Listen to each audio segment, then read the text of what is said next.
The last couple of days, if you would have noticed, we were speaking about maturity in our Christian life. ಒಂದು ವೇಳೆ ಕಳೆದ ಕೆಲವು ದಿನಗಳಿಂದ ನೀವು ಒಂದು ವೇಳೆ ಗುರುತಿಸಿಕೊಳ್ತಾ ಇರೋದಾದ್ರೆ ನಾವು ಮಾತನಾಡುತ್ತಾ ಇದ್ದಂತ ಅಂಶ ಪರಿಪಕ್ವತೆಯುಳ್ಳಂತಹ ಕ್ರಿಸ್ತಿಯ ಜೀವಿತ. We spoke about various practical steps in order to mature as a born again believer. ಹೊಸದಾಗಿ ಹುಟ್ಟಿದಂತಹ ವಿಶ್ವಾಸಿಗಳಾಗಿ ಪರಿಪಕ್ವತೆಯನ್ನು ಪಡೆದುಕೊಳ್ಳಲಿಕ್ಕೆ ಇರುವಂತಹ ವಿಭಿನ್ನವಾದಂತಹ ಹೆಜ್ಜೆಗಳ ಕುರಿತಾಗಿ ನಾವು ಕಲಿಯುತ್ತಾ ಬಂದಿದ್ದೇವೆ. The most common theme in the last 4 days was the word of God. ಕಳೆದ 4 ದಿನಗಳಿಂದ ಇದ್ದಂತಹ ಸರ್ವೇ ಸಾಮಾನ್ಯವಾದಂತಹ ಒಂದು ಪ್ರಸ್ತಾಪ ದೇವರ ವಾಕ್ಯ. I can probably take a class for 2 weeks, 1 month. I can teach you all the practical steps that there is available. Yeah. But if you and I do not go back to God's word, all I have spoken is in vain. ಒಂದು ವೇಳೆ 1 ವಾರಗಳ ಕಾಲ, 2 ವಾರಗಳ ಕಾಲ, ತಿಂಗಳುಗಟ್ಟಲೆ ದೇವರ ವಾಕ್ಯದಲ್ಲಿರುವಂತಹ ಎಲ್ಲಾ ವಿಷಯಗಳನ್ನ ನನಗೆ ಕಲಿಸಬಹುದು. ಆದರೆ ನಾವು ಪುನಃ ದೇವರ ವಾಕ್ಯಕ್ಕೆ ಹಿಂದಿರುಗಿ ಹೋಗದ ಹೊರತು ನಾವು ಕಲಿಯುವಂತ ಮತ್ತು ಕಲಿಸಿದಂತ ಎಲ್ಲಾ ವಿಷಯಗಳು ಸಹ ವ್ಯರ್ಥವಾಗಿ ಹೋಗುವಂತದ್ದಾಗಿದೆ. Outside of spending time with God's word, all other practical steps will sometimes help, but it might sometimes also fail. ದೇವರ ವಾಕ್ಯವನ್ನು ಹೊರತುಪಡಿಸಿ ನಾವು ತೆಗೆದುಕೊಂಡಂತ ಅನೇಕ ವಿಷಯಗಳು, ಅನೇಕ ಪ್ರಾಯೋಗಿಕವಾದಂತ ಹೆಜ್ಜೆಗಳು ಕೆಲವು ಸಾರಿ ನಮಗೆ ಸಹಾಯ ಮಾಡಬಹುದು, ಕೆಲವು ಸಾರಿ ಸಹಾಯ ಮಾಡದಿಲ್ಲ ಸಹ ಇರಬಹುದು. But I'm sure many might be here this evening saying, brother, I do read God's word, but I'm not able to get the most out of it. ಇಲ್ಲಿರುವಂತ ಅನೇಕರು ಹೇಳ್ಬೋದು ಅಥವಾ ಕೆಲವರು ಹೇಳ್ಬೋದು, ಬ್ರದರ್ ನಾನು ದೇವರ ವಾಕ್ಯವನ್ನು ಓದುತ್ತೇನೆ, ಅದರಲ್ಲಿರುವಂತಹ ಅತಿ ಹೆಚ್ಚಾದಂತಹ ಅಂಶವನ್ನು ನನಗೆ ಗ್ರಹಿಸಲಿಕ್ಕೆ ಸಾಧ್ಯವಾಗ್ತಾ ಇಲ್ಲ, ಅಥವಾ ನನಗೆ ಅದರಲ್ಲಿರುವಂತಹ ಒಂದು ಸಾರಾಂಶ ನನಗೆ ಸಿಗುತ್ತಾ ಇಲ್ಲ. I hope all of you can see my PPT on the screen. Is it visible, brother? Yes, brother. Yeah. So I thought this evening we can spend some time studying how to make the best out when we spend time with God's word. ಈ ಸಾಯಂಕಾಲ ವೇಳೆಯಲ್ಲಿ ನಾವು ದೇವರೊಟ್ಟಿಗೆ ಸಮಯವನ್ನು ಕಳೆಯುವಾಗ ಅತ್ಯುತ್ತಮವಾದಂತಹ ಸಮಯವನ್ನ ಹೇಗೆ ಪಡ್ಕೊಳ್ಳಲಿಕ್ಕೆ ಸಾಧ್ಯ ಎಂಬುದಾಗಿ ಈ ಸಾಯಂಕಾಲ ನಿಮ್ಮೊಟ್ಟಿಗೆ ಹಂಚಬೇಕೆಂಬುದಾಗಿ ನಾನು ನೆನೆಸಿದ್ದೇನೆ. How to effectively read and study the Bible. ಸತ್ಯವೇದವನ್ನ ಬಹಳ ಪ್ರಭಾವಯುಕ್ತವಾಗಿ ಓದಿ ಕಲಿಯುವಂಥದ್ದು ಹೇಗೆ. There is only one reason, according to me, why any born again believer should read, meditate God's word. ಒಂದೇ ಒಂದು ಕಾರಣ, ಪ್ರತಿಯೊಬ್ಬ ಹೊಸದಾಗಿ ಹುಟ್ಟಿದಂತಹ ವಿಶ್ವಾಸಿ ಓದಿ ಅಧ್ಯಯನ ಮಾಡ್ಲಿಕ್ಕೆ ಇರುವಂತಹ ಕಾರಣ ಒಂದೇ ಆಗಿದೆ. And that reason is to know the Lord Jesus Christ. ಆ ಕಾರಣ ಏನಂದ್ರೆ ಕರ್ತನಾದ ಯೇಸು ಕ್ರಿಸ್ತನನ್ನ ತಿಳಿದುಕೊಳ್ಳುವಂಥದ್ದೇ. It is not just to get answers for our requests. ನಮ್ಮ ಬೇಡಿಕೆಗಳಿಗೆ ಉತ್ತರವನ್ನು ಪಡೆದುಕೊಳ್ಳೋದಕ್ಕೋಸ್ಕರವಾಗಿ ಮಾತ್ರ ಅಲ್ಲ. It is not just to know the will of God. ದೇವರ ಚಿತ್ತವನ್ನು ತಿಳಿದುಕೊಳ್ಳೋದಕ್ಕೋಸ್ಕರವಾಗಿ ಮಾತ್ರವೇ ಅಲ್ಲ. It is not only when we need to make important decisions in our life.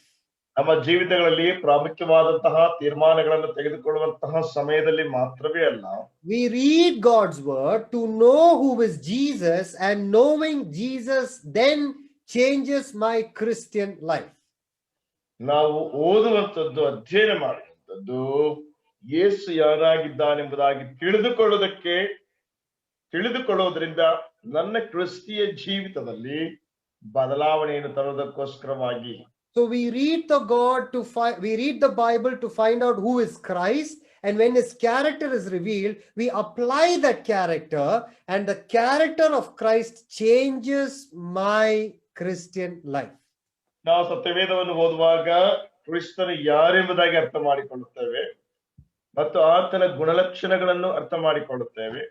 ಆತನ ಗುಣಲಕ್ಷಣಗಳನ್ನ ನಮ್ಮ ಜೀವಿತಗಳಲ್ಲಿ ಅಳವಡಿಸಿಕೊಳ್ಳುವಾಗ ನಮ್ಮ ನಡತೆಯು ಬದಲಾಗುವಂತದ್ದಾಗಿರುತ್ತದೆ. So let us all examine our hearts and ask ourselves this evening, how often do I read God's word?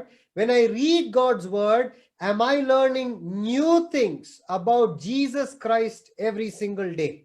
ಇನ್ನು ಸಾಯಂಕಾಲ ವೇಳೆಯಲ್ಲಿ ನಾವೆಲ್ಲರೂ ಸಹ ಪ್ರಶ್ನಿಸಿಕೊಳ್ಳಬೇಕಾದಂತಹ ವಿಷಯವೇನೆಂದ್ರೆ, ನಾನು ಎಷ್ಟು ಸಾರಿ ಅಥವಾ ಎಷ್ಟು ಹೆಚ್ಚಾಗಿ ಸತ್ಯವೇದವನ್ನು ಓದುತ್ತೇನೆ, ಓದಿದಂತಹ ಸಮಯದಲ್ಲಿ ಹೊಸದಾದಂತಹ ವಿಷಯಗಳನ್ನು ನಾನು ಗ್ರಹಿಸುತ್ತಾ ಇದ್ದೇನೋ? That is an important question we should ask ourselves this evening. ಸಾಯಂಕಾಲ ವೇಳೆಯಲ್ಲಿ ಆ ಪ್ರಾಮುಖ್ಯವಾದಂತಹ ಪ್ರಶ್ನೆಯನ್ನ ನಾವು ಕೇಳಿಕೊಳ್ಳಬೇಕು. It is not only enough for us to memorize Psalm 23, the Lord is my shepherd. ಯೆಹೋವನು ನನಗೆ ಕುರುಬನು ಎಂಬಂತಹ 23ನೇ ಕೀರ್ತನೆಯನ್ನು ಬಾಯಿಪಾಠ ಮಾಡುವಂತದ್ದು ಮಾತ್ರವೇ ಸಾಕಾಗುವುದಿಲ್ಲ. We should also know the Lord as my shepherd mentioned in Psalm 23. ಕೀರ್ತನೆ 23ರಲ್ಲಿ ಹೇಳಲ್ಪಟ್ಟಂತಹ ರೀತಿಯಲ್ಲಿ ಯೆಹೋವನು ನನಗೆ ಕುರುಬನು ಎಂಬುದಾಗಿಯೂ ಸಹ ಅರಿತುಕೊಂಡವರಾಗಿರಬೇಕು.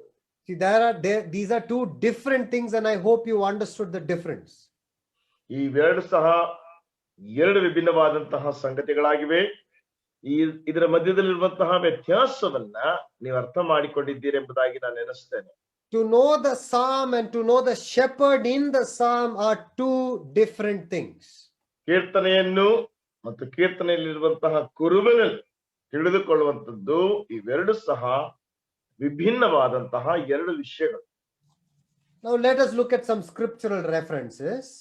ಕೆಲವು ದೇವರ ವಾಕ್ಯದಲ್ಲಿರುವಂತಹ ವಚನ ಭಾಗಗಳನ್ನು ನಾವು ನೋಡಿಕೊಳ್ಳೋಣ. Matthew's Gospel, chapter 4, verses 4. Man shall not live by bread alone, but on every word that comes out of the mouth of God. ಮತ್ತಾಯನ ಸುವಾರ್ತೆ 4ನೇ ಅಧ್ಯಾಯದ 4ನೇ ವಚನದಲ್ಲಿ ನಾವು ನೋಡ್ತೇವೆ, ಮನುಷ್ಯನು ರೊಟ್ಟೆ ತಿಂದ ಮಾತ್ರದಿಂದ ಬದುಕುವುದಿಲ್ಲ, ದೇವರ ಬಾಯಿಯಿಂದ ಹೊರಡುವ ಪ್ರತಿಯೊಂದು ಮಾತಿನಿಂದಲೂ ಬದುಕುವನು. Man shall not live on bread alone means we should not live every day just to feed and satisfy my physical stomach. ಮನುಷ್ಯನು ರೊಟ್ಟೆ ತಿಂದ ಮಾತ್ರದಿಂದ ಬದುಕುವುದಿಲ್ಲ ಎಂಬುದಾಗಿ ಹೇಳುವಾಗ, ಪ್ರತಿದಿನ ನಾವು ನಮ್ಮ ಶರೀರಕ್ಕೆ ಅಥವಾ ನಮ್ಮ ಹೊಟ್ಟೆಗೆ ಆಹಾರವನ್ನು ಸೇವಿಸಿ ಶಾರೀರಿಕವಾಗಿ ಮಾತ್ರವೇ ವೃದ್ಧಿಯಾಗುವಂಥದ್ದು ಸಾಕಾಗುವುದಿಲ್ಲ. But we should also learn to feed our spiritual stomach, depending on every word from the mouth of God. ದೇವರ ಬಾಯಿಂದ ಹೊರಡುವ ಪ್ರತಿಯೊಂದು ವಾಕ್ಯದಿಂದ ಅಥವಾ ಮಾತಿನ ಮೇಲೆ ಆಧಾರಗೊಂಡು ಅಥವಾ ಅದರ ಮೇಲೆ ಭರವಸೆ ಇಟ್ಟವರಾಗಿ ಆತ್ಮಿಕ ಹೊಟ್ಟೆಯನ್ನು ಸಹ ನಾವು ತುಂಬಿಕೊಳ್ಳಬೇಕು ಅಥವಾ ತುಂಬಿಸಿಕೊಳ್ಳಬೇಕು. And the words of the mouth of God is found only in God's holy word. ದೇವರ ಬಾಯಿಂದ ಬಂದಂತಹ ಮಾತುಗಳು ಕೇವಲ ದೇವರ ವಾಕ್ಯದಲ್ಲಿ ಮಾತ್ರ, ಸತ್ಯವೇದದಲ್ಲಿ ಮಾತ್ರವೇ ಕಂಡು ಹಿಡಿಯಲ್ಪಟ್ಟ ಅಥವಾ ಕಂಡುಕೊಳ್ಳಬಹುದು. So just like how we eat and our stomachs become fat, our spiritual appetite also must increase every day. The desire to know Jesus Christ through the word. ನಾವು ಊಟ ಮಾಡಿದಂತಹ ಸಮಯದಲ್ಲಿ ನಮ್ಮ ಹೊಟ್ಟೆ ಹೇಗೆ ತುಂಬುತ್ತದೋ ಅದೇ ರೀತಿಯಲ್ಲಿ ನಮ್ಮ ಆತ್ಮಿಕ ಹೊಟ್ಟೆಗೂ ಸಹ ದೇವರ ವಾಕ್ಯವನ್ನ, ಆತ್ಮಿಕ ಆಹಾರವನ್ನು ತಿನ್ನಬೇಕಾದಂತಹ ಆ ಒಂದು ಹಸಿವು ಉಂಟಾಗಬೇಕು. Another reason why we should read, meditate on God's word, Psalm 119 verses 11, your word I have hidden in my heart, so that your word will tell me, teach me how not to sin against you. ಹಾಗೆಯೇ ಮತ್ತೊಂದು ಕಾರಣವೇನೆಂದ್ರೆ 119ನೇ ಕೀರ್ತನೆಯಲ್ಲಿ ಕೀರ್ತನೆಗಾರನ ಹೇಳ್ತಾನೆ, ನಿನ್ನ ವಾಕ್ಯಗಳನ್ನ ನನ್ನ ಹೃದಯದಲ್ಲಿ ನಾನು ಬಚ್ಚಿಟ್ಟುಕೊಂಡಿದ್ದೇನೆ, ಇದರಿಂದ ನಾನು ಪಾಪ ಮಾಡದಂತೆ ಅದು ನನಗೆ ಸಹಾಯ ಮಾಡುವಂತದ್ದಾಗಿದೆ. When we read the Bible to pursue the Lord Jesus will then reveal to us sins in our life and how to avoid those sins. ನಾವು ದೇವರ ವಾಕ್ಯವನ್ನು ಓದುವಾಗ ಕರ್ತನಾದ ಯೇಸು ಕ್ರಿಸ್ತನನ್ನು ಹಿಂಬಾಲಿಸುವಂತಹ ಸಮಯದಲ್ಲಿ ಆ ವಾಕ್ಯಗಳು ನಮ್ಮ ಜೀವಿತದಲ್ಲಿರುವಂತಹ ಪಾಪಗಳನ್ನ ಬಯಲುಪಡಿಸುತ್ತವೆ ಮತ್ತು ಅದರಿಂದ ಹೇಗೆ ಆ ಪಾಪಗಳನ್ನು ನಾವು ಹೇಗೆ ತಡೆಗಟ್ಟಬಹುದೆಂಬುದಾಗಿಯೂ ಸಹ ನಮಗೆ ಕಲಿಸುವಂತದ್ದಾಗಿದೆ. Sometimes when we read God's word, we only read the word of God. It is important to add along with reading a time of prayer and supplication for what we have meditated. ನಾವು ಕೆಲವು ಸಾರಿ ದೇವರ ವಾಕ್ಯವನ್ನು ಓದುವಾಗ ಸುಮ್ಮನೆ ಹಾಗೆ ನಾವು ಓದ್ತಾ ಇರ್ತೇವೆ. ಆದ್ರೆ ನಾವು ವಾಕ್ಯವನ್ನು ಓದಿದ ಮೇಲೆ ಅದಕ್ಕೆ ನಮ್ಮ ಪ್ರಾರ್ಥನೆಯನ್ನ ಮತ್ತು ನಾವು ಮಾಡಿದಂತಹ ಧ್ಯಾನವನ್ನು ಸಹ ಅದಕ್ಕೆ ಸೇರಿಸಬೇಕು. We should pray before we read the word, and after God has spoken to us, we should spend time and ask the Lord, give me the wisdom and the grace to apply these truths from your word. ನಾವು ದೇವರ ವಾಕ್ಯವನ್ನು ಓದುವುದಕ್ಕಿಂತ ಮುಂಚಿತವಾಗಿಯೂ ದೇವರ ವಾಕ್ಯವನ್ನು ಓದುವಾಗ ದೇವರು ನಮ್ಮೊಟ್ಟಿಗೆ ಮಾತನಾಡಿದ ನಂತರವೂ ಸಹ ಕರ್ತನೆ, ಈ ವಾಕ್ಯದಿಂದ ನೀನು ತಿಳಿಯಪಡಿಸಿರುವಂತಹ ಸತ್ಯಾಂಶಗಳನ್ನ, ನೀನು ಮಾತನಾಡಿರುವಂತಹ ಮಾತುಗಳನ್ನ ನನ್ನ ಜೀವಿತದಲ್ಲಿ ಅಳವಡಿಸಿಕೊಳ್ಳಲಿಕ್ಕಾಗುವಂತೆ ಸಹಾಯ ಮಾಡೆಂಬುದಾಗಿ ನಾವು ಪ್ರಾರ್ಥಿಸುವಂತವರಾಗಿರಬೇಕು. So do you have a habit of daily studying, meditating God's holy word? ದೇವರ ಪರಿಶುದ್ಧವಾದಂತಹ ವಾಕ್ಯವನ್ನ ಪ್ರತಿದಿನ ಅಧ್ಯಯನ ಮಾಡಿ ಧ್ಯಾನ ಮಾಡುವಂತ ಒಂದು ಅಭ್ಯಾಸ ನಿಮಗಿದೆಯಾ? Are you able to make the most out of your time with God's word? ನಿಮ್ಮ ಜೀವಿತದಲ್ಲಿ ಸಿಕ್ಕುವಂತ ಹೆಚ್ಚಾದಂತಹ ಸಮಯವನ್ನ ದೇವರ ವಾಕ್ಯದೊಂದಿಗೆ ಕಳೀಲಿಕ್ಕೆ ನಿಮಗೆ ಸಾಧ್ಯವಾಗುತ್ತಾ ಇದೆಯಾ? How much are you learning about Jesus Christ every day when you spend time with God's word? ದೇವರ ವಾಕ್ಯದೊಂದಿಗೆ ನೀನು ಪ್ರತಿದಿನ ಸಮಯವನ್ನು ಕಳೆಯುವಂತಹ ಸಮಯದಲ್ಲಿ ಯೇಸು ಕ್ರಿಸ್ತನ ಕುರಿತಾಗಿ ಎಷ್ಟರ ಮಟ್ಟಿಗೆ ನೀನು ಕಲಿತುಕೊಳ್ಳುತ್ತಾ ಅಥವಾ ತಿಳಿದುಕೊಳ್ಳುತ್ತಾ ಇದ್ದೀ? Now let me share some practical ways how to make the most out of your time with God's word. ದೇವರ ವಾಕ್ಯದಲ್ಲಿ ಅಥವಾ ದೇವರ ವಾಕ್ಯದೊಂದಿಗೆ ನಿಮ್ಮ ಹೆಚ್ಚಾದಂತಹ ಸಮಯವನ್ನ ಹೇಗೆ ನೀವು ಅದರಲ್ಲಿ ವಿನಿಯೋಗಿಸಬೇಕೆಂಬುದಾಗಿ ಕೆಲವು ಪ್ರಾಯೋಗಿಕವಾದಂತಹ ಅಂಶಗಳನ್ನ ನಾನು ನಿಮ್ಮೊಟ್ಟಿಗೆ ಹಂಚಿಕೊಳ್ಳುತ್ತೇನೆ. Remember in Psalm 34 verses 15, the eyes of the Lord are on the righteous. The ears of the Lord are listening to his children, spending time with the word in prayer, communicating with God. ಕೀರ್ತನೆ 34:15 ವಚನದಲ್ಲಿ ನಾವು ನೋಡುವಂತಹ ಸಮಯದಲ್ಲಿ ಕೀರ್ತನೆಗಾರನು ಈ ರೀತಿಯಾಗಿ ಆತನು ಹೇಳುವಂತವನಾಗಿದ್ದಾನೆ, ಯೆಹೋವನು ನೀತಿವಂತರನ್ನು ಕಟಾಕ್ಷಿಸುತ್ತಾನೆ, ಅವರು ಮೊರೆ ಇಡುವಾಗ ಕಿವಿಗೊಡುತ್ತಾನೆ. Now, first of all, I don't want to give you a timeline and say when you should read God's word. That is something you can decide for yourself. ನಾನು ನಿಮಗೆ ದೇವರ ವಾಕ್ಯವನ್ನು ಓದುವುದಕ್ಕೋಸ್ಕರವಾಗಿ ಯಾವುದೇ ರೀತಿಯಾದಂತಹ ಸಮಯದ ಮಿತಿಯನ್ನಾಗಲಿ ಅಥವಾ ಮಾನವನ್ನಾಗಲಿ ನಾನು ಕೊಡುವುದಿಲ್ಲ. ಆ ಒಂದು ವಿಷಯವನ್ನ ಅಥವಾ ಒಂದು ಸಮಯವನ್ನ ನೀವೇ ಕಂಡುಕೊಳ್ಳಬೇಕು. Now you can choose to read the word in the early morning, in the morning, afternoon or evening. That is up to you. ನೀವು ದೇವರ ವಾಕ್ಯವನ್ನು ಓದುವುದಕ್ಕೆ ಮುಂಚಾನೆ, ಬೆಳಗಿನ ಜಾವ, ಬೆಳಿಗ್ಗೆ, ಮಧ್ಯಾಹ್ನ, ರಾತ್ರಿ, ಸಾಯಂಕಾಲ ಯಾವಾಗ ಸಾಧ್ಯವಾಗ್ತದೋ ಅದನ್ನ ನೀವೇ ಆರಿಸಬಹುದು. Now I know some people say, isn't it better to start the day with the word of God? Yes, definitely, that is good. ಕೆಲವು ಜನರು ಹೇಳ್ತಾರೆ, ಒಂದು ದಿನವನ್ನ ದೇವರ ವಾಕ್ಯವನ್ನು ಓದಿ ದೇವರ ವಾಕ್ಯದೊಂದಿಗೆ ಪ್ರಾರಂಭಿಸುವಂತದ್ದು ಉತ್ತಮವಲ್ಲವೋ? ಖಂಡಿತವಾಗಿಯೂ ಸಹ ಹೌದು, ಅದು ಉತ್ತಮವಾದದ್ದೇ. But that does not mean that you cannot read the word of God the last thing before you go to sleep.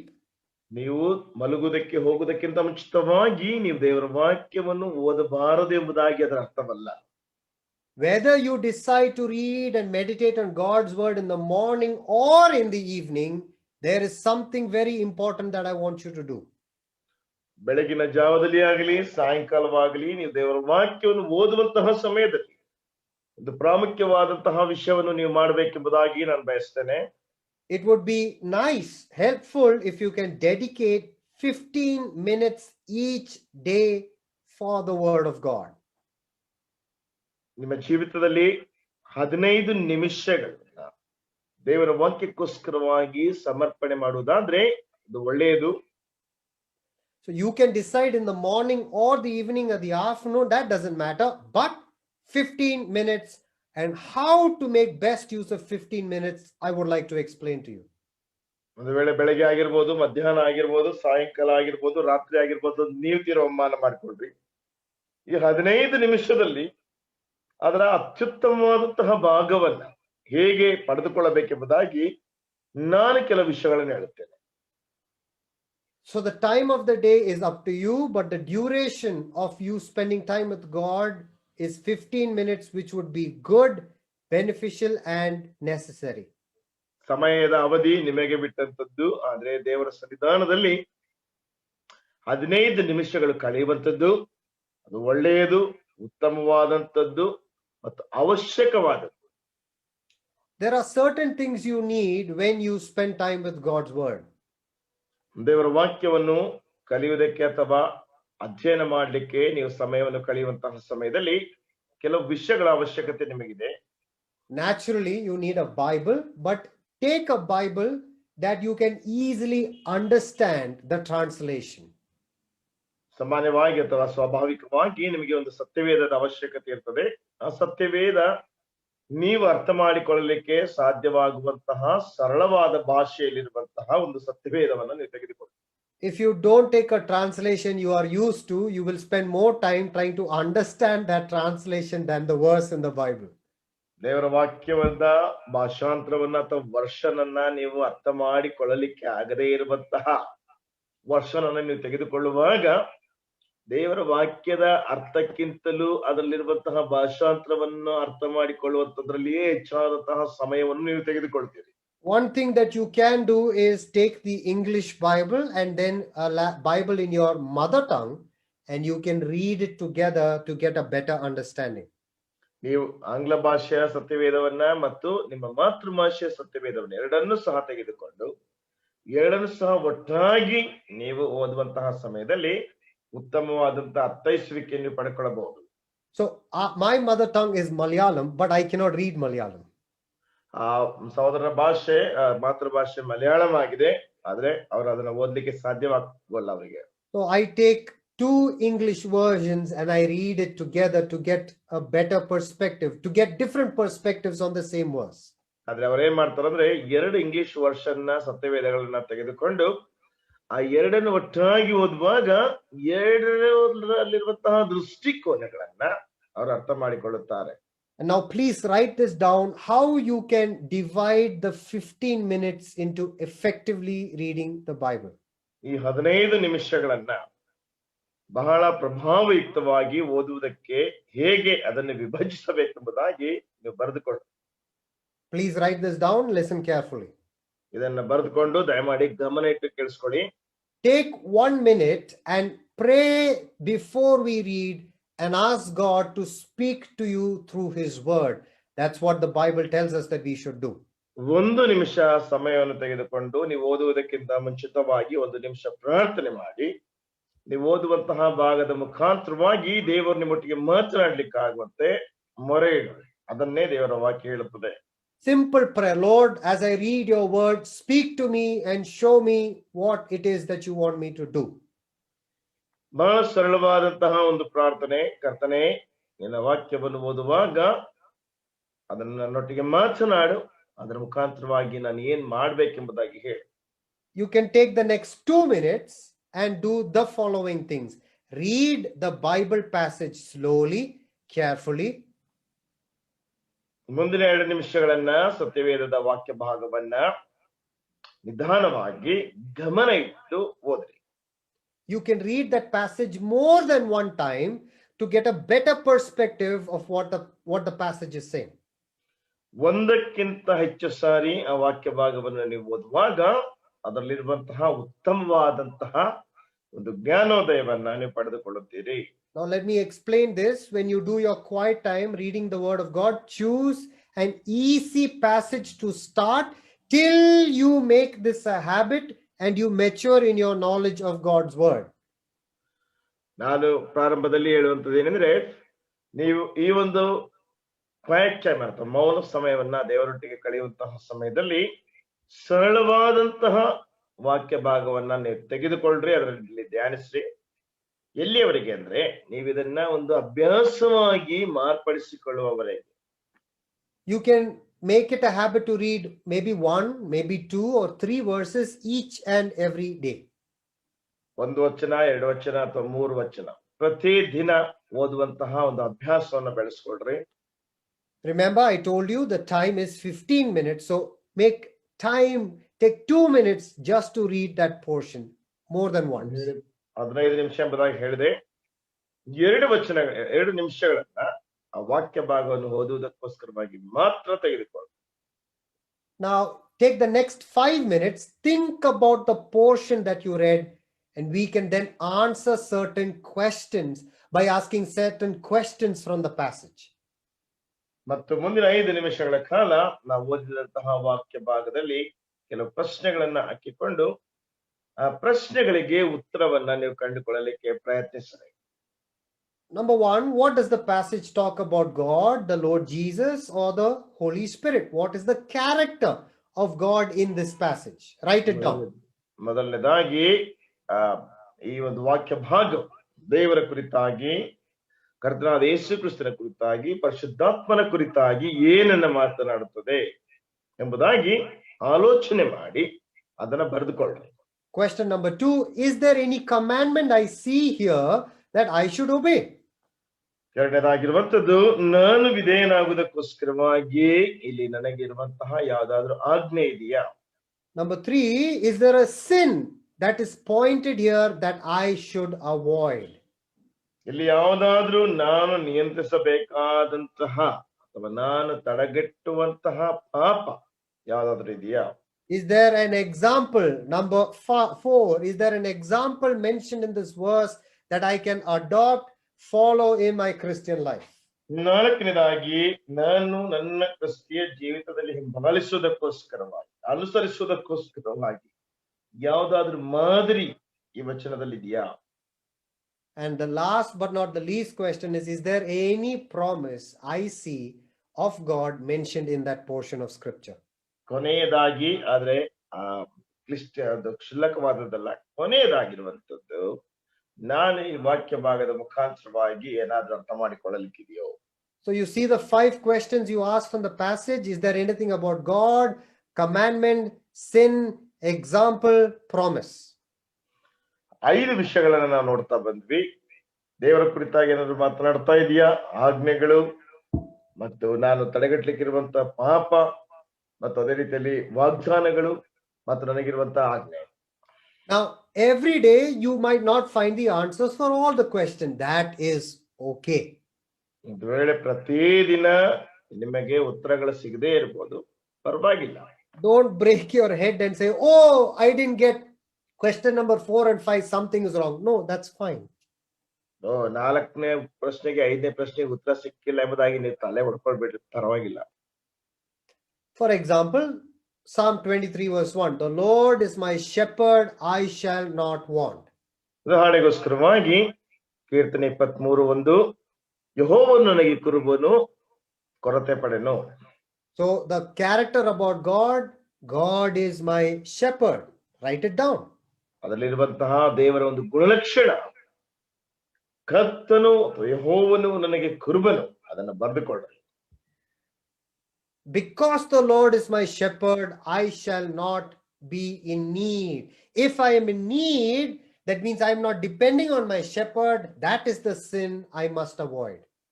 ಒಂದು ವೇಳೆ ಯೆಹೋವನು ನನಗೆ ಕುರುಬನಾಗಿದ್ದರೆ ನನಗೆ ಯಾವ ಅವಶ್ಯಕತೆಯೂ ಇಲ್ಲ. ಒಂದು ವೇಳೆ ನನಗೆ ಏನಾದ್ರೂ ಅವಶ್ಯಕತೆ ಇದೆ ಎಂಬುದಾಗಿ ನಾನು ಎನಿಸುವುದಾದ್ರೆ ಅದು ಪಾಪವಾಗಿದೆ, ಅದನ್ನು ನಾನು ತಡೆಗಟ್ಟಬೇಕು. You can write that down. ನೀವು ಅದನ್ನ ಬರ್ಕೊಳ್ಳಿ. Now, when you meditate on God's word, it is also equally important to compare scripture verse with other portions of scripture verses. ದೇವರ ವಾಕ್ಯವನ್ನು ಓದುವಂತ ಸಮಯದಲ್ಲಿ ಆ ಒಂದು ವಾಕ್ಯ ಭಾಗವನ್ನ ದೇವರ ವಾಕ್ಯದ ಇತರ ವಾಕ್ಯ ಭಾಗಗಳೊಂದಿಗೆ ಹೋಲಿಸುವಂತದ್ದು ಬಹಳ ಪ್ರಾಮುಖ್ಯವಾದದ್ದು. You can write it down, go to that verse and see additional information about the verse that you are meditating.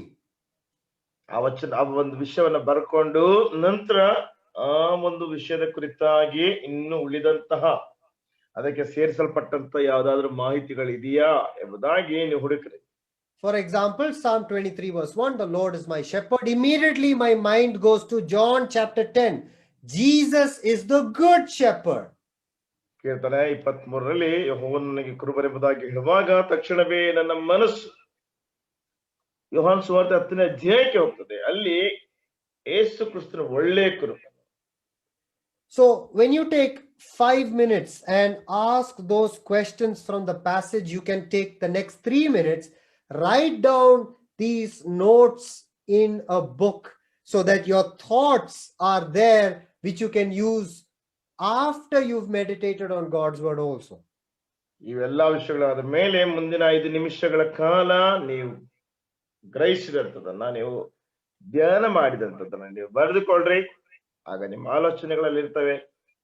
ಧ್ಯಾನ ಮಾಡಿದ ನಂತರ ನೀವು ಯಾವಾಗ ಬೇಕಾದ್ರೂ ಸಹ ಅದನ್ನು ಉಪಯೋಗಿಸಿಕೊಳ್ಳಬಹುದು. So you want to write it in the book, you want to put it on your phone, you want to put it on your laptop, that's absolutely fine. But make sure you put all of this in one common place. ನೀವು ಒಂದು ವೇಳೆ ಪುಸ್ತಕದಲ್ಲಿ ಬರ್ಕೊಳ್ಬಹುದು, laptop ಅಲ್ಲಿ ಬರ್ಕೊಳ್ಬಹುದು, phone ಅಲ್ಲಿ ಬರ್ಕೊಳ್ಬಹುದು, ಎಲ್ಲೇ ಬರ್ಕೊಂಡ್ರು ಕೂಡ ಒಂದು ಸಾಮಾನ್ಯವಾದಂತಹ ಸ್ಥಳದಲ್ಲಿ ಈ ಎಲ್ಲಾ ಮಾಹಿತಿಗಳು ಇದೆ ಎಂಬುದಾಗಿ ಖಾತ್ರಿಪಡಿಸಿಕೊಳ್ಳಿ.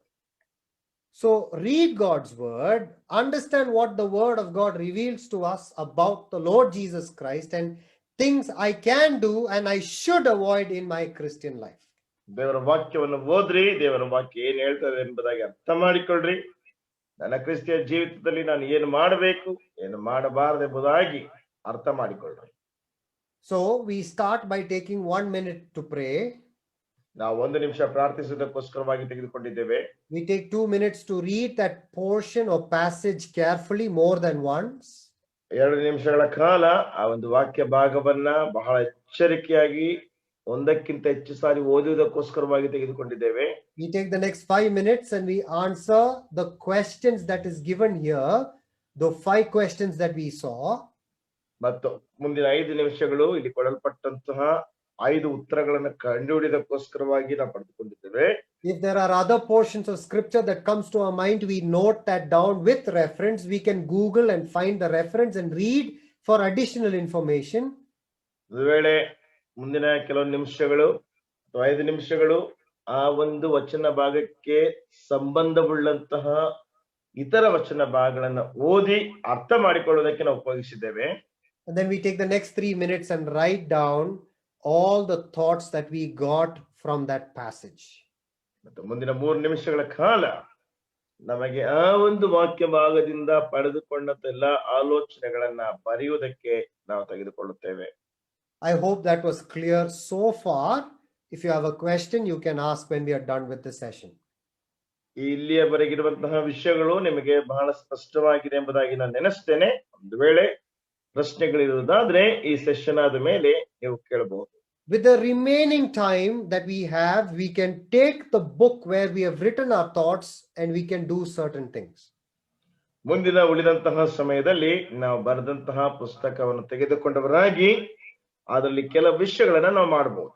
Number 1, worship God through the revelation of his character from God's word.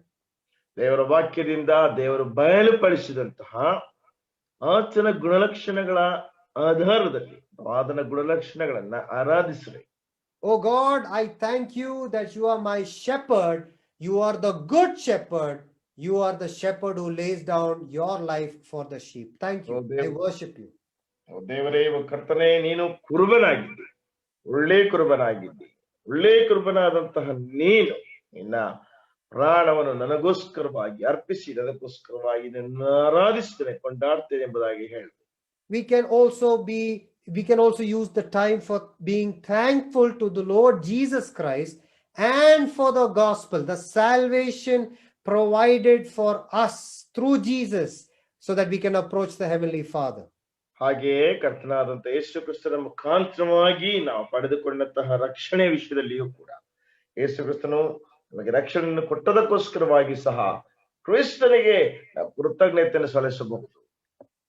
And after that, we can spend some time talking about our personal needs through confession, being honest about our sins and our shortcomings. ನಂತರದಲ್ಲಿ ಇನ್ನು ಉಳಿದಂತಹ ಸಮಯದಲ್ಲಿ ಅರಿಕೆ, ನಮ್ಮಲ್ಲಿರುವಂತಹ ಕೊರತೆಗಳು, ನಮ್ಮಲ್ಲಿರುವಂತಹ ಪಾಪಗಳು ಯಥಾರ್ಥವಾಗಿ ಕರ್ತನ ಮುಂದೆ ಅರಿಕೆ ಮಾಡಿಕೊಳ್ಳಬಹುದು. Not only that, we can be honest and tell God the struggles we are going through in our Christian life. ನಮ್ಮ ಕ್ರಿಸ್ತಿಯ ಜೀವಿತದಲ್ಲಿ ನಾವು ಎದುರಿಸುತ್ತಾ ಇರುವಂತಹ ಅಥವಾ ಹಾದು ಹೋಗುತ್ತಾ ಇರುವಂತಹ ಆ ಒಂದು ಹೋರಾಟಗಳ ವಿಷಯದಲ್ಲಿ ಕೂಡ ನಿಷ್ಠೆಯುಳ್ಳವರಾಗಿ ಕ್ರಿಸ್ತರಿಗೆ ನಾವು ತಿಳಿಸಬಹುದು. And pray and ask God for deliverance. When you write it down over a period of time, you can go back and examine and see how the Lord is helping you to grow in your relationship with the Lord Jesus Christ. ಮತ್ತು ನೀವು ಅದನ್ನ ಬರೆದುಕೊಳ್ಳಬಹುದು. ನಂತರ ಸ್ವಲ್ಪ ಸಮಯದ ನಂತರ ಬರೆದುಕೊಂಡಂತಹ ವಿಷಯಗಳಿಗೆ ಹೋಗಿ ಕರ್ತನು ನಿಮಗೆ ಹೇಗೆ ಸಹಾಯ ಮಾಡಿದ್ದಾನೆಂಬುದಾಗಿ ಅದನ್ನ ನಾವು ಮೌಲ್ಯಮಾಪನ ಮಾಡಿಕೊಳ್ಳಬಹುದು. I just want to give you 15 seconds to go through everything that we discussed so far. ಇಲ್ಲಿಯವರೆಗೆ ನಾವು ಚರ್ಚಿಸಿದಂತ ಎಲ್ಲಾ ವಿಷಯಗಳನ್ನ ನಿಮ್ಮ ಮನಸ್ಸಿನಲ್ಲಿ ಹಾದು ಹೋಗುವುದಕ್ಕೆ ನಿಮಗೆ 15 ಸೆಕೆಂಡ್ಗಳ ಕಾಲ ಕೊಡ್ತೇನೆ. And after you go through it for 15 seconds, we will talk about a few more things. 15 ಸೆಕೆಂಡ್ಗಳು ಆದ ಮೇಲೆ ಇನ್ನು ಕೆಲವು ವಿಷಯಗಳ ಕುರಿತಾಗಿ ನಾವು ಮಾತನಾಡೋಣ.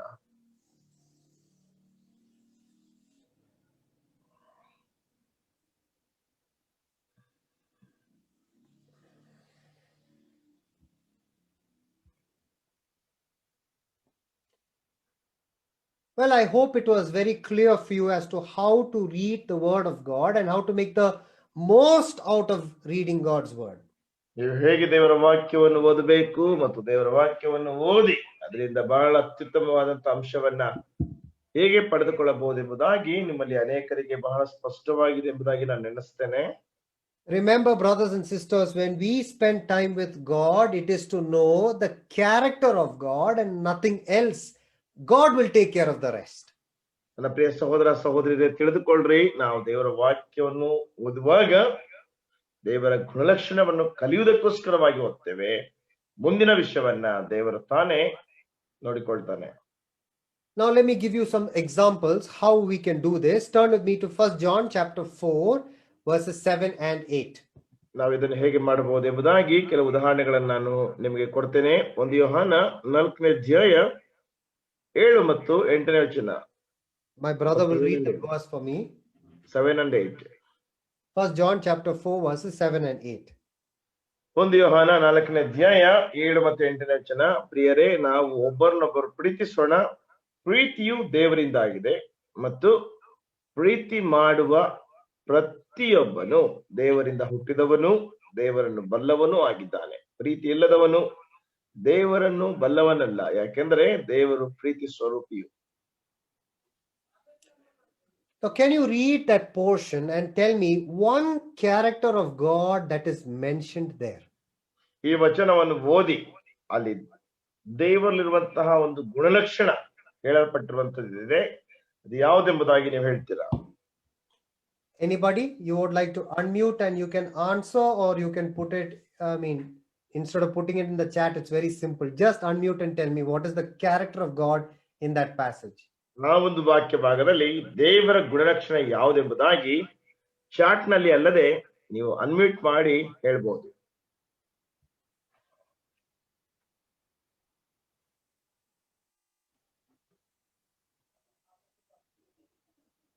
Okay, that's right. God is love. The character of God is love. ಅಲ್ಲಿ ದೇವರ ಗುಣಲಕ್ಷಣ, ದೇವರು ಪ್ರೀತಿ ಸ್ವರೂಪನಾಗಿದ್ದಾನೆ. Now, the character of God mentioned there, then I learned to ask that same question in my Christian love. Because Jesus loves, am I able to do the same thing? ಈ ಒಂದು ಗುಣಲಕ್ಷಣವನ್ನ ನಾನು ತೆಗೆದುಕೊಂಡು ನನ್ನ ಕ್ರಿಸ್ತಿಯ ಜೀವಿತಕ್ಕೆ ಅನ್ವಯಿಸಿಕೊಂಡು ಕ್ರಿಸ್ತನು ಯೇಸು ಕ್ರಿಸ್ತನು ಪ್ರೀತಿಸಿದ್ದಾನೆ, ನಾನು ಅದನ್ನು ಮಾಡ್ಲಿಕ್ಕೆ ನನಗೆ ಸಾಧ್ಯವಾಗುತ್ತಾ ಇದೆಯಾ? Now, look at that verse very carefully. ಆ ವಚನವನ್ನ ಬಹಳ ಎಚ್ಚರಿಕೆಯಿಂದ ಗಮನ ಇಟ್ಟು ನೋಡ್ರಿ. Verse 7 talks about being born of God and knowing God. 7ನೇ ವಚನದಲ್ಲಿ ದೇವರಿಂದ ಹುಟ್ಟಿದಂತದ್ದು ಮತ್ತು ದೇವರನ್ನು ತಿಳ್ಕೊಳ್ಳುವಂತ ವಿಷಯದ ಕುರಿತಾಗಿ ಮಾತನಾಡುತ್ತದೆ. So to be born of God talks about salvation experience. That is a one-time event in the life of any born-again believer.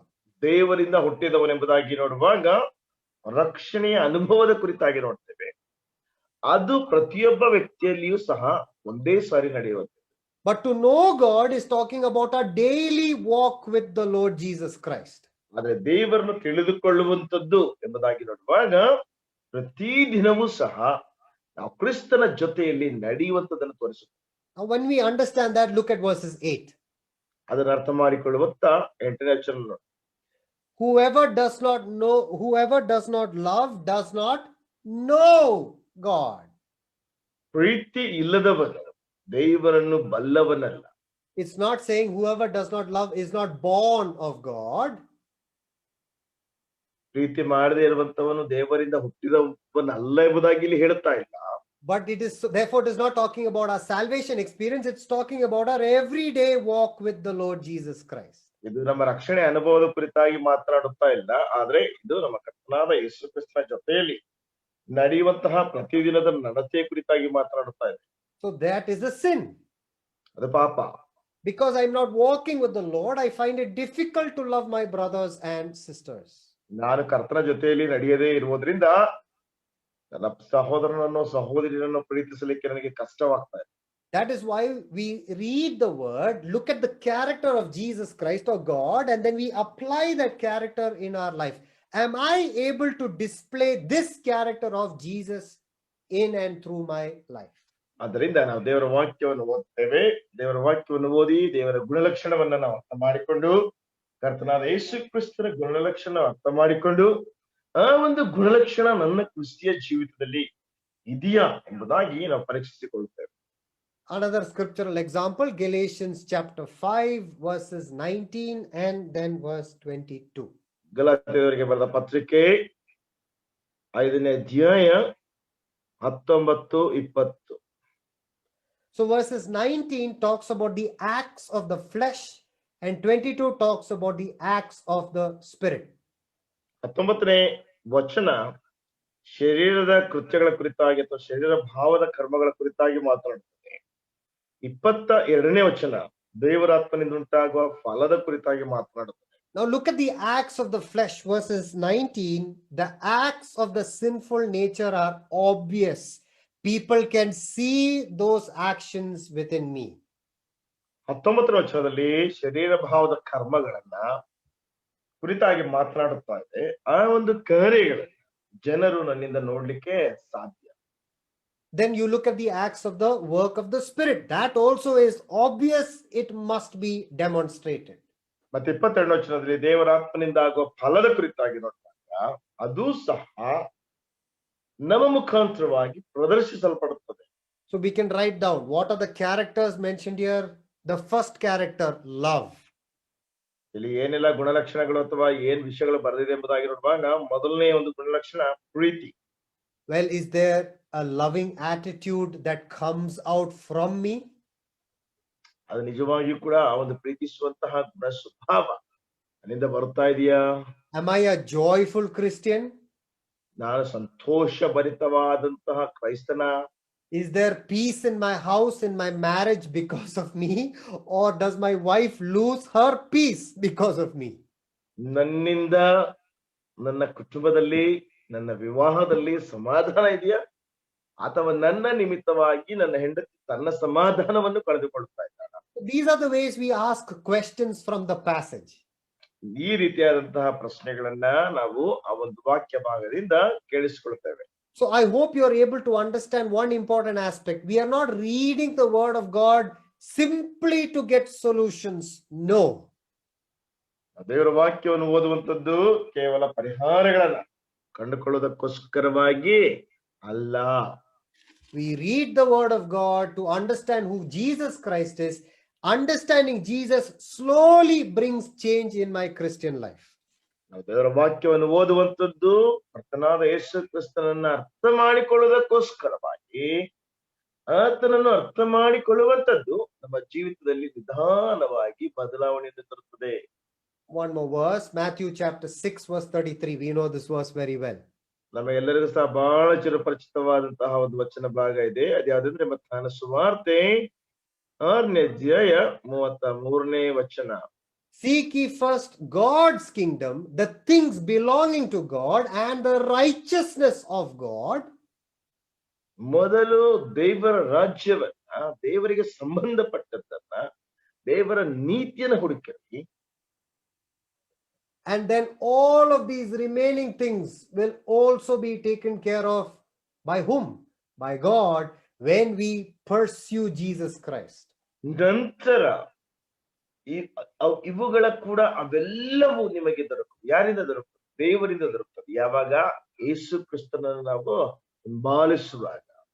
So we do not come to Jesus saying, Jesus, I need to understand which college I should go to. ಕರ್ತನೇ, ನಾನು ಯಾವ ಕಾಲೇಜ್ಗೆ ಹೋಗ್ಬೇಕೆಂಬುದಾಗಿ ನನಗೆ ಅರ್ಥ ಆಗ್ತಾ ಇಲ್ಲ ಎಂಬುದಾಗಿ ನಾವು ಕೇಳೋದಿಲ್ಲ. Jesus, show me what kind of behavior I should be showing whichever college you sent me. ನೀನು ನನ್ನನ್ನು ಯಾವ ಕಾಲೇಜಿಗೆ ಕಳಿಸಿದ್ರು ಸಹ ಎಂತ ವರ್ತನೆಯನ್ನು ನಾನು ತೋರಿಸಬೇಕೆಂಬುದಾಗಿ ನನಗೆ ಕಲಿಸು. Oh Jesus, I understand that you enjoy holiness. ಓ ಕರ್ತನಾದ ಯೇಸುವೆ, ನೀನು ಪರಿಶುದ್ಧತೆಯನ್ನು ಆನಂದಿಸುತ್ತೆ ಎಂಬುದಾಗಿ ನಾನು ಅರ್ಥ ಮಾಡಿಕೊಳ್ತೇನೆ. So would we choose a college which is notorious for unholy kind of an atmosphere? ಒಂದು ಕಾಲೇಜ್ ಇರುವಂತದ್ದು, ಆ ಕಾಲೇಜು ಅಪರಿಶುದ್ಧವಾದಂತ ಭಯಂಕರವಾದಂತ ಕೃತ್ಯಗಳಿರುವಂತ ಕಾಲೇಜ್ ಆಗಿದೆ. So there is no need for me to go there. ಅಲ್ಲಿ ನನಗೆ ಹೋಗುವಂತ ಅವಶ್ಯಕತೆ ಇಲ್ಲ. Brother, which college is holy in this world? I know you might be thinking like that. ನೀವು ಅನ್ಕೊಳ್ತಾ ಇರ್ಬೋದು, ಬ್ರದರ್, ಈ ಲೋಕದಲ್ಲಿ ಯಾವ college ಪರಿಶುದ್ಧವಾಗಿದೆ? Well, do your homework, ask people, talk to people, find out what kind of colleges gives you the best option, the best education, and also where you will not be taken away from your relationship with the Lord Jesus Christ. ನೀವು ಮನೆಯಲ್ಲಿ ಕೂತ್ಕೊಂಡು ಅದರ ಕುರಿತಾಗಿ ಆಲೋಚನೆ ಮಾಡ್ರಿ, ನೂರಾರು ಜನರಿಗೆ ಕೇಳ್ರಿ, ಅನೇಕರನ್ನು ಸಂದರ್ಶಿಸ್ರಿ, ಅನೇಕರೊಟ್ಟಿಗೆ ವಿಚಾರಿಸ್ರಿ, ಯಾವ ಕಾಲೇಜು ಸ್ವಲ್ಪ ಪರವಾಗಿಲ್ಲ ಎಂಬುದಾಗಿ ಆ ಕಾಲೇಜು ನೀವು ಸೇರುವಾಗ ನಿಮಗೆ ದೇವರೊಟ್ಟಿಗೆ ಇರುವಂತ ನಡತೆಯಿಂದ ನಿಮ್ಮನ್ನು ದೂರಕ್ಕೆ ಅದು ಸೆಳೆಯುವುದಿಲ್ಲ. One more verse, Psalm 37 verses 4 also says, ಮತ್ತೊಂದು ವಚನ, ಕೀರ್ತನೆ 34 3ನೇ ವಚನ ಸಹ ಹೇಳುತ್ತದೆ, commit your ways to the Lord, pursue the Lord, then the Lord will take care of the desires of your heart. Chapter 34 verse 3. 37 verses 4. Okay. 37 verses 4, brother. 37ನೇ ಕೀರ್ತನೆ 4ನೇ ವಚನದಲ್ಲಿ ನಾವು ಈ ರೀತಿಯಾಗಿ ನಾವು ಓದ್ತೇವೆ, ಈಗ ನೀ ಯೆಹೋವನಲ್ಲಿ ಸಂತೋಷಿಸುವಿ ಮತ್ತು ಆತನು ನಿನ್ನ ಇಷ್ಟಾರ್ಥಗಳನ್ನು ನೆರವೇರಿಸುವನು. ನಿನ್ನ ಭೂಯಾತ್ರೆ ಚಿಂತೆಯನ್ನು ಯೆಹೋವನಿಗೆ ವಹಿಸಿಬಿಟ್ಟು ಭರವಸದಿಂದಿರು. Commit to pursuing Jesus Christ through the word, then Jesus Christ will take care of your needs. He knows, and when he sees you pursuing him, it will only give him joy to give you the desires of your heart. ನೀನು ಯೇಸು ಕ್ರಿಸ್ತನನ್ನು ಹಿಂಬಾಲಿಸುತ್ತಾ ಆತನನ್ನು ಅನುಸರಿಸುವಾಗ ನಿನ್ನ ಹೃದಯದ ಇಷ್ಟಾರ್ಥಗಳನ್ನು ನೆರವೇರಿಸಬೇಕೆಂಬುದಾಗಿ, ಅದು ಏನೆಂಬುದಾಗಿ ಆತನು ತಿಳಿದಂತವನಾಗಿದ್ದಾನೆ. Now, even though we mentioned these practical steps to make the most out of our time with God's word, ನಾವು ಕರ್ತನ ವಾಕ್ಯದೊಟ್ಟಿಗೆ ನಾವು ಅತ್ಯುತ್ತಮವಾದಂತಹ ಸಮಯವನ್ನು ಪಡ್ಕೊಳ್ಳಬೇಕೆಂಬುದಾಗಿ ದೇವರ ವಾಕ್ಯವನ್ನ ನಾವು ಉಲ್ಲೇಖಿಸಿದಾಗ್ಯೂ, please don't expect to change within tomorrow. ಒಂದೇ ದಿನದಲ್ಲಿ ಅಥವಾ ನಾಳೆ ಬೆಳಿಗ್ಗೆನೆ ಎಲ್ಲವೂ ಸಹ ಬದಲಾಗ್ತದೆ ಎಂಬುದಾಗಿ ನಿರೀಕ್ಷಿಸಬೇಡ್ರಿ. Please learn to be patient with yourself. ನಿಮ್ಮಷ್ಟಕ್ಕೆ ನೀವು ತಾಳ್ಮೆಯಿಂದಿರ್ಲಿಕ್ಕೆ ಕಲಿಯಿರಿ. One day I'm reading, 2 days I'm reading, 3 days I've read Ezekiel, the whole book. 4th day I don't feel like reading God's word. ಒಂದು ದಿನ ನಾನು ಓದಿದೆ, 2ನೇ ದಿನ ಓದಿದೆ, 3ನೇ ದಿನ ಓದಿದೆ, 4ನೇ ದಿನ ಎಸ್ಕೆಲ್ನ ಗ್ರಂಥ ಸಂಪೂರ್ಣವಾಗಿ ಓದಿದ್ದೇನೆ, 5ನೇ ದಿನ ನಾನು ಓದೋದಿಲ್ಲ. Be patient and learn to start small. ತಾಳ್ಮೆಯುಳ್ಳವರಾಗಿ ಚಿಕ್ಕದಾಗಿರುವಂತದನ್ನ ಕಲಿಲಿಕ್ಕೆ ಪ್ರಯತ್ನಿಸ್ರಿ. Now let me give you a practical step what I do in meditating on God's word. ದೇವರ ವಾಕ್ಯವನ್ನು ಧ್ಯಾನಿಸುವುದರಲ್ಲಿ ಪ್ರಾಯೋಗಿಕವಾದಂತ ಅಂಶವಾಗಿ ನಾನು ಏನ್ ಮಾಡ್ತೇನೆ ಎಂಬಂತಹ ಉದಾಹರಣೆಯನ್ನು ಕೊಡ್ತೇನೆ. There is a phone app called YouVersion, YouVersion. It's a common version. I will put it in the chat. YouVersion ಎಂಬಂತಹ ಆಪ್ ಇದೆ, ಅದನ್ನ ಚಾಟ್ ನಲ್ಲಿ ನಾನು ಹಾಕ್ತೇನೆ. It is a version, it is an app which gives you the Bible in many translations. ಈ ಒಂದು app ನಿಮಗೆ ಸತ್ಯವೇದಗಳನ್ನ ಅನೇಕ ಭಾಷೆಗಳಲ್ಲಿ ಅದು ಕೊಡ್ತದೆ. Now what you can do is you can download that app and it will give you the verse of the day on your screen. ನೀವೇನ್ ಮಾಡ್ಬೇಕಂದ್ರೆ ಅದನ್ನ ಡೌನ್ಲೋಡ್ ಮಾಡುವಾಗ ಆ ದಿನದ ವಚನವನ್ನ ಸ್ಕ್ರೀನ್ ಮೇಲೆ ನಿಮಗೆ ಕೊಡ್ತದೆ. So every day is a different verse and only one verse will be there. ಪ್ರತಿದಿನ ಬೇರೆ ಬೇರೆ ವಚನಗಳು, ಒಂದು ವಚನ ಮಾತ್ರ ಇರ್ತದೆ. So I meditate on that one verse each and every day. ಆ ಒಂದು ವಚನವನ್ನ ಪ್ರತಿ ದಿನ ನಾನು ಧ್ಯಾನಿಸ್ತೇನೆ. And I have a few brothers that I ask them to keep me accountable. I write the thoughts down and I send my thoughts to them. ನಾನೊಬ್ಬ ಸಹೋದರರಿಗೆ ನಾನು ಲೆಕ್ಕ ಒಪ್ಪಿಸಬೇಕಾದಂತ ಒಬ್ಬ ಸಹೋದರನ ನಾನು ಇಟ್ಕೊಳ್ತೇನೆ. ನನಗೆ ಬಂದಂತ ಆಲೋಚನೆಗಳನ್ನ ನಾನು ಬರೆದು ಅವರಿಗೆ ಕಳಿಸ್ತೇನೆ. You can also do the same thing. ನೀವು ಸಾಧನೆ ಮಾಡಬಹುದು. If one day I miss reading or spending time, I know my brother will message and say, brother, what happened? Did you read the Bible today? ಒಂದು ದಿನ ಒಂದು ವೇಳೆ ನಾನು ಅದನ್ನ ಓದದೆ ಬಿಡುದಾದ್ರೆ ನನ್ನ ಸಹೋದರ ನನ್ನ ಕೇಳ್ತಾರೆ, ಬ್ರದರ್ ಏನಾಯ್ತು, ಓದ್ಲಿಲ್ವಾ ಇವತ್ತು? And the other benefit of meditating on one verse, it allows people like me who cannot by heart so many verses. One verse each day is a good disciplined habit. Then slowly you can increase to 2 verses, 3 verses, 4 verses as the time goes by. ಆ ರೀತಿಯಾಗಿ ಪ್ರತಿದಿನ ಒಂದು ವಚನವನ್ನ ಬಾಯ್ಪಾಠ ಮಾಡುವಾಗ ನನ್ನಂತವ್ರಿಗೆ ಒಂದು ದಿನ ಒಂದು ವಚನ, ದಿನೇ ಪ್ರತಿದಿನ ಒಂದೊಂದು ವಚನವನ್ನು ಬಾಯ್ಪಾಠ ಮಾಡುವಾಗ, ನಂತರದಲ್ಲಿ 2 ವಚನ, ಈ ರೀತಿಯಾಗಿ ಬಾಯ್ಪಾಠ ಮಾಡುವಾಗ ಅದು ನಮಗೆ ಬಹಳ ಒಳ್ಳೇದಾಗಿರ್ತದೆ. These are simple steps, methods we can follow to enjoy God's word. And I hope and pray some of us would begin to have such good, healthy habits in disciplining ourselves reading God's holy word. ಈ ರೀತಿಯಾಗಿ ದೇವರ ವಾಕ್ಯವನ್ನು ಓದುವಂಥದ್ದು ಬಹಳ ಒಳ್ಳೆಯದು. ಕನೇ ಪಕ್ಷ ನಮ್ಮಲ್ಲಿ ಕೆಲವರಾದ್ರೂ ಈ ರೀತಿಯಾದಂತಹ ಆರೋಗ್ಯಕರವಾದಂತಹ ದೇವರ ವಾಕ್ಯವನ್ನು ಓದುವಂತಹ ಅಭ್ಯಾಸವನ್ನು ಬೆಳೆಸಿಕೊಳ್ಳಬೇಕೆಂಬುದಾಗಿ ನಾನು ಪ್ರಾರ್ಥಿಸ್ತೇನೆ ಮತ್ತು ಆ ರೀತಿಯಾಗಿರ್ಬೇಕೆಂಬುದಾಗಿ ನಾನು ನಿರೀಕ್ಷಿಸ್ತೇನೆ.